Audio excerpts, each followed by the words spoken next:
the statistics are that 0.1% of abortions take place after 24 weeks. So we're not talking about a massive number here. And those that do take place are mostly because either the mother's life is at risk or that the baby is going to be born, unfortunately, with incredibly profound deformities. So I think we have to be careful about suggesting that there's a kind of rush for women to have abortions casually after 24 weeks, because, the vast majority of women do take it incredibly seriously. I mean, it's been in the news today, as you were saying, hasn't it, Colleen? And I think it's been reported a bit, unfortunately, it's saying get rid of the 24-week limit. It's suggesting that the Royal College of Midwives wants to get rid of the 24-week limit. In fact, what they want to do is take it out of the criminal justice system, because at the moment, if you self-induce an abortion, or after 24 weeks, then it is a criminal act, and potentially you could be prosecuted. And there is actually a young woman in prison in Durham at the moment because she self-induced an abortion after the 24 weeks. She had severe psychological problems and she ends up in prison. Now, do you want that system? And that's what the Royal College of Midwives is trying to change, to take out the criminal justice system. It's not to say, hey, you can have an abortion wherever you want. The problem is once you take that out of the criminal justice system, will that make it up to people? Well, no, because it will still be incredibly strictly regulated after a certain time. It's about trusting women to make the right decision, and also trusting the medical profession to work with women to make the right decision. I mean, our medical system is regulated. You don't just have abortion, you don't just have any operation casually. The General Medical Council, I mean, so many agencies are in it. So I think we have to be careful. Well, I had an abortion when I just turned 16, and so that was years and years ago, and you didn't have to have the 2 doctors, and you didn't You've get always counselling. had to have the 2 doctors. You probably should have just had to have forgotten, that. Well, maybe I did. Yeah, I probably forgotten. one. But anyway, but I didn't have counsel. My doctor tried to talk to me, and at the time there was no change in my mind. I was 16. It was my first boyfriend. I'd just joined my sisters, and I thought I didn't tell. You don't have to justify. I literally didn't tell anyone. I just went and did it.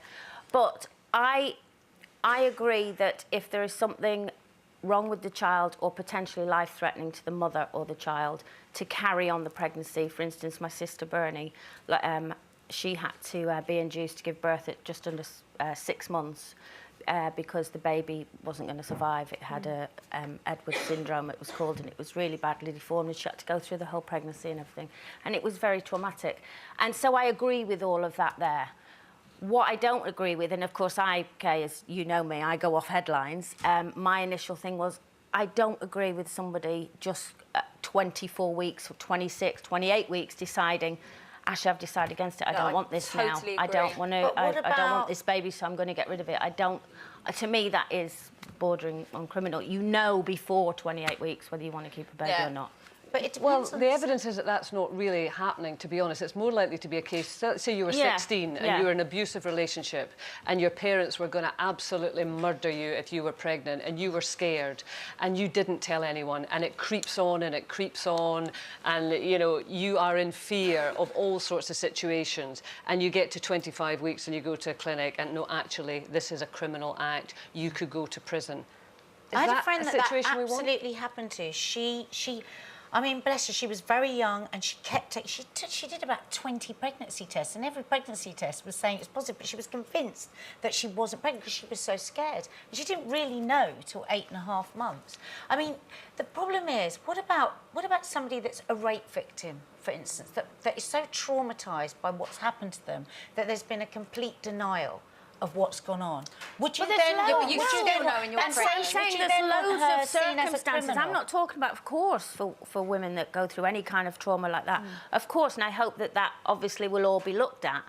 But if we're talking about should we just, you can have an abortion at any stage, then that's what I'm against. I don't think anyone suggests there's circumstances where it's obvious that, they have a right. I mean, they have a right, but I just find, anything above... I mean, I would make it lower, to be honest with you. I just think for some women, whether you're going to keep a baby or not. You don't have to wait till you're 6, 7 months pregnant. So what weeks would you have it at? And then I would do it up to 12, probably 18 tops. Really? For me, yeah.